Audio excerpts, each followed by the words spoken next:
हरे कृष्णा राधे राधे। दोस्तों, हिंदू धर्म में एकादशी व्रत का सबसे ज्यादा महत्व माना जाता है और मार्गशीर्ष मास में पड़ने वाले एकादशी को उत्पन्ना एकादशी के नाम से जाना जाता है।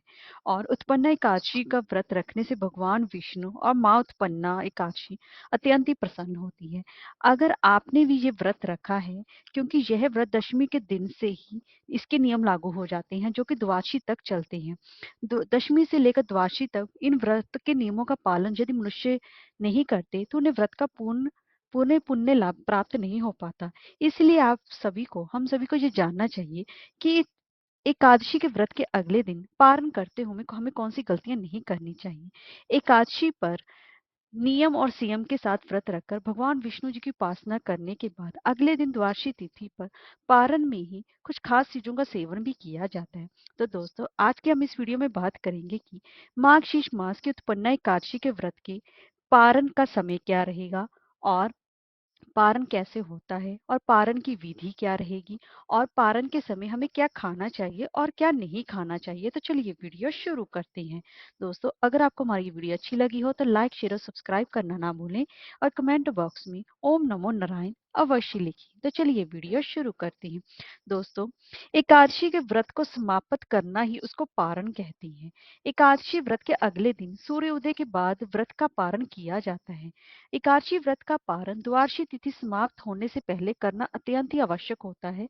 यदि द्वादशी तिथि सूर्योदय से पहले समाप्त हो भी गई हो तो भी एकादशी व्रत का पारण सूर्योदय के बाद ही किया जाता है। द्वादशी तिथि के भीतर पारण ना करना पाप करने के समान माना गया है। और एक और बात, एकादशी व्रत का पारण हरिवासर के दौरान भी कभी नहीं करना चाहिए। जो श्रद्धालु, जो भक्तगण व्रत कर रहे हैं उन्हें व्रत खोलने से पहले हरिवासर समाप्त होने की प्रतीक्षा अवश्य करनी चाहिए। हरिवासर क्या होता है? हरिवासर द्वादशी तिथि की पहली एक चौथाई अवधि होती है। वैसे तो व्रत खोलने के लिए सबसे उपयुक्त समय प्रातःकाल ही माना जाता है, लेकिन व्रत करने वाले श्रद्धालुओं को मध्याह्न के दौरान व्रत तोड़ने से बचना चाहिए। कुछ कारणों की वजह से अगर आप सुबह प्रातःकाल व्रत पारण करने में सक्षम नहीं हैं, तो उसे मध्याह्न के बाद ही पारण करना उत्तम माना जाता है। कभी कभी एकादशी व्रत लगातार 2 दिनों के लिए हो जाता है। जब एकादशी व्रत 2 दिनों के लिए हो जाता है तब समार्थ और परिवारजनों के लिए पहले दिन एकादशी व्रत करना चाहिए और दूसरे दिन वाली एकादशी को दूजी एकादशी के नाम से जाना जाता है। दोस्तों, इस साल भी 8 और 9 दिसंबर के बीच भेद चल रहा है, इसलिए आपको 9 दिसंबर को ही व्रत रखना चाहिए और 10 दिसंबर को ही पारण करना चाहिए। अब हम पारण समय जान लेते हैं। अगर आपने 8 दिसंबर को व्रत रखा है तो आपको 9 दिसंबर को व्रत पारण का समय रहेगा आपके लिए दोपहर 1:16 से लेकर दोपहर के 3:20 के बीच आप व्रत का पारण कर लें, क्योंकि इससे पहले व्रत के पारण पे हरिवासर लगा हुआ है, उस समय आपको व्रत का पारण नहीं करना है। अब आप जो लोग 9 दिसंबर को व्रत रखेंगे वह 10 दिसंबर को सुबह 7:03 से लेकर ही सुबह के 7:13 के बीच व्रत का पारण कर लेंगे। क्योंकि इसके लिए क्योंकि हमें द्वादशी तिथि समाप्त होने से पहले पहले व्रत का पारण करना है और द्वादशी तिथि 10 दिसंबर की सुबह 7:13 पर समाप्त हो जाएगी। इसीलिए इन 10 मिनट के दौरान दौरान आप अपने व्रत का पारण कर सकती हैं। अगर सूर्योदय नहीं हुआ है तो आप सूर्योदय के बाद भी 1-2 घंटे तक आप व्रत का पारण 9:11 तक भी व्रत का पारण कर सकती हैं। अगर आप 7:13 तक कर लेंगे तो ज्यादा उत्तम रहेगा। अब आप जान लेते हैं कि हमें हरिवासर का, आपको मैं पहले ही बता चुकी हूँ, इसका आप 9 दिसंबर को त्याग करें और 10 दिसंबर को आइए आप सुबह 7:03 से लेकर 7:13 के बीच व्रत का पारण कर लें। अब हम जान लेते हैं कि व्रत के पारण की विधि क्या रहेगी। दोस्तों, व्रत के पारण के लिए सुबह आपको ब्रह्म मुहूर्त में आपको जल्दी उठना चाहिए, यानी कि आपको सूर्य उदय से पहले ही उठ जाना चाहिए। और इस व्रत का पारण आपको शुभ मुहूर्त जो कि आपको मैं समय बताया उसमें ही करना चाहिए। और इसके बाद और सुबह जल्दी उठने के बाद सभी कामों से निवृत्त होकर आप पानी में गंगा जल मिलाकर स्नान करें। स्नान करने के बाद तांबे के लोटे में शुद्ध जल लें। आप भगवान सूर्य को अर्घ दें। ओम सूर्याय नमः मंत्र का जाप करते हुए भगवान सूर्य नारायण को अर्घ देना चाहिए। उसके बाद भगवान विष्णु जी का ध्यान करें और उन्हें स्नान कराएं और उनको वस्त्र धारण कराएं। अब भगवान विष्णु जी को चंदन, फूल और माला चढ़ाएं और इसके साथ ही उनको भोग भी अवश्य ही लगाएं और भगवान विष्णु जी के मंत्रों का जाप करें, उनकी आरती उतारें। अब आप अपने व्रत का पारण कैसे करेंगे? एक बात का विशेष ध्यान रखें, आप चाहे तो अपने व्रत का पारण भगवान को लगाए हुए भोग से भी कर सकती हैं। व्रत खोलने के बाद फलों का ही सेवन करेंगे तो अति उत्तम रहेगा।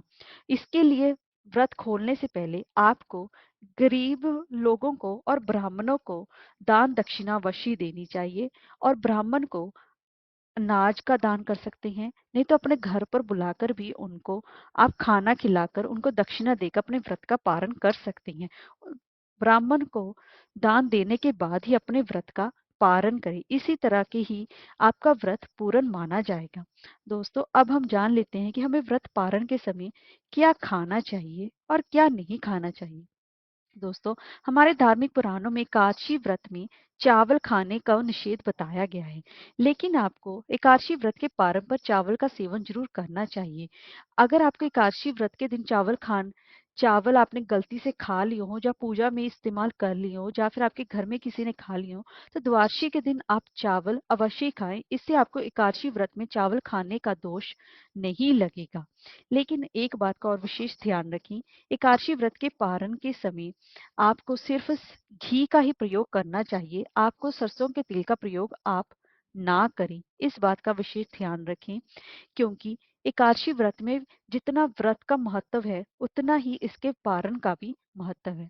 वैसे तो तुलसी दल लेकर भी आप अपने व्रत का पारण कर सकते हैं, क्योंकि हमने भगवान जी को भी तुलसी अर्पण की है। वो बिना तुलसी के कोई भी पूजा और कोई भी भोग स्वीकार नहीं करते हैं। तो आप एकादशी व्रत के पारण के लिए आप तुलसी पत्र को अपने मुख में डाल सकते हैं और इसी के साथ साथ आपको चावल भी खा सकते हैं और इसी के साथ हर एकादशी व्रत में आप सेम फली भी खा सकते हैं, क्योंकि सेम को कफ और पित्त नाशक माना गया है और व्रत पारण के लिहाज से ये उत्तम भी माना गया है। ऐसे में धार्मिक और स्वास्थ्य के हिसाब से आप पारण के समय सेम फली को भी खा सकते हैं। आप जो भी खाना बनाएंगे व्रत पारण में, उसमें आप घी का प्रयोग अवश्य करें। गाय का शुद्ध घी इस्तेमाल कर सके तो अति उत्तम माना गया है। लेकिन एक बात का विशेष ध्यान रखें, आप अगर फलाहार से व्रत का पारण करेंगे तो अति उत्तम रहेगा और आपके एकादशी व्रत का आपको पूर्ण फल की प्राप्ति भी हो सकेगी। अब हम जान लेते हैं कि हमें कौन सी चीजें हैं जो पारण में हमें भूलकर भी इस्तेमाल नहीं करनी चाहिए। दोस्तों, पालन करते समय हमें कुछ चीजें भूलकर भी इस्तेमाल नहीं करनी है, जैसे कि मूली, बैंगन, साग, मसूर की दाल, लहसुन, प्याज आदि का पारण में प्रयोग निषेध बताया है। इसीलिए इन चीजों का भूलकर भी इस्तेमाल करें ना करें। बैंगन को, जो कि यह पित्त दोष को बढ़ाता है, वो तेजना वर्धक होता है और वहीं मसूर की दाल को भी अशुद्ध माना गया है। मूली का प्रयोग हम इसलिए नहीं करते हैं क्योंकि उसकी तासीर ठंडी होती है और ये व्रत के बाद ठीक सेहत के लिए सही नहीं होती, इसीलिए इसका प्रयोग वर्जित माना जाता है। और लहसुन प्याज तामसिक भोजन होता है, इसीलिए इसका प्रयोग वर्जित माना जाता है, क्योंकि इसके खाने से उत्तेजना, क्रोध, हिंसा और अशांति की भावना उत्पन्न होती है। इसलिए व्रत पारण के समय इसका आप भूलकर भी प्रयोग ना करें। तो दोस्तों, इस उत्पन्न एकादशी पर आपको इस तरीके से पूजा विधि से और दान पुण्य करके अपने व्रत का पारण सही तरीके से कर सकते हैं। हरे कृष्णा, राधे राधे।